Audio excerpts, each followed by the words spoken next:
विधि पूर्वक जो त्रिपुंड माथे पर स्त्री पुरुष धारण करते हैं उनके महापातक समाप्त हो जाते हैं। त्रिपुंड में 2 ही उंगलियां यूज में की जाती हैं, एक है मध्यमा और एक है अनामिका।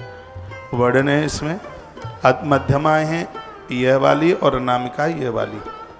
और त्रिपुंड कहाँ से कहाँ तक लगाया जाता है? जहाँ से भ्रुकुटी, जहाँ से ये शुरू होती है और जहाँ तक पूरी होती है, यहाँ से लेकर के जहाँ तक ये जो ऊपर इसको भ्रुकुटी बोलते हैं, जहाँ ये काले बाल होते हैं, जहाँ तक ये होते हैं, यहीं से त्रिपुंड शुरू होता है। और जहाँ तक दूसरी आंख के ऊपर भ्रुकुटी, जहाँ ये पूरी होती है और यह त्रिपुंड वहाँ तक ही लगाया जाता है।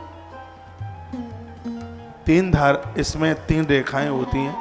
कहीं तो लिखा है कि ब्रह्मा विष्णु और महादेव तीनों का रूप है, लेकिन शिव महापुराण में लिखा है कि इसमें जो ऊपर की जो सबसे पहली वाली रेखा है उसको महेश्वर का रूप दिया है, साक्षात वो महेश्वर के रूप में है।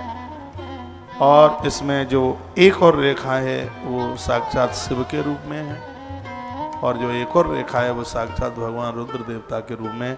अंदर जो बिंदी रखी जाती है वो आदि शक्ति के रूप में है। इस प्रकार से त्रिपुंड की बात। तीर्थानी लोकेस्मिन् गंगायाम सृतस्य वै, जो लोग त्रिपुंड धारण करते हैं, भस्म लगाते हैं, उनको संपूर्ण तीर्थों में, नदियों में स्नान करने का तत्काल फल प्राप्त हो जाता है। इतनी बड़ी महिमा भस्म धारण करने की है, त्रिपुंड लगाने की। तीर्थानी, संपूर्ण तीर्थों में भ्रमण करने का उन्हें पुण्य मिल जाता है। स्नातो भूत सर्वत्र ललाटे तु त्रिपुंडकम, स्नान करने से जो फल प्राप्त होता है, त्रिपुंड भस्म धारण करने से वही फल प्राप्त हो जाता है। सप्तकोटि महामंत्र।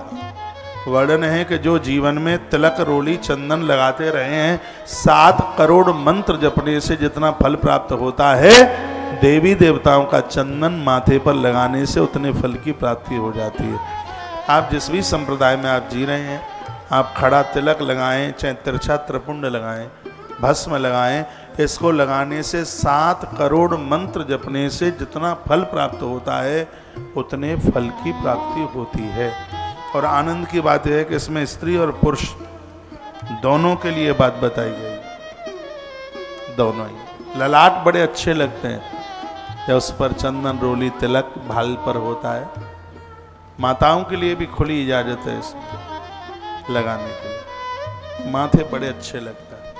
साउथ में बहुत चलता है माताएं, और ऐसा नहीं है गृहस्थ में नारी जो जीवन जी रही है वो नहीं लगा सकती है। बांके बिहारी जी के मंदिर से देवियां निकलती हैं, माथे के ऊपर ऐसे चंदन लगा हुआ होता है, भले ही वो अग्रवाल हैं, माहेश्वरी हैं या कोई छत्याणी माता है, लेकिन जब मंदिर से वो निकलती हैं तो ऐसा लगता है कि पंडितानी निकल के आई है मंदिर से, बिल्कुल ऐसा लगता है।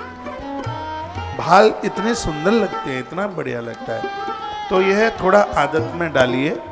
और एक बात और मैं आपको बताऊं, बिना रोली, तिलक, चंदन लगाए हुए भगवान की गई पूजा निष्फल चली जाती है। जैसे धुआं वाली आग में कनस्तर घी का छोड़ दिया, उसका कुछ नहीं मिलता।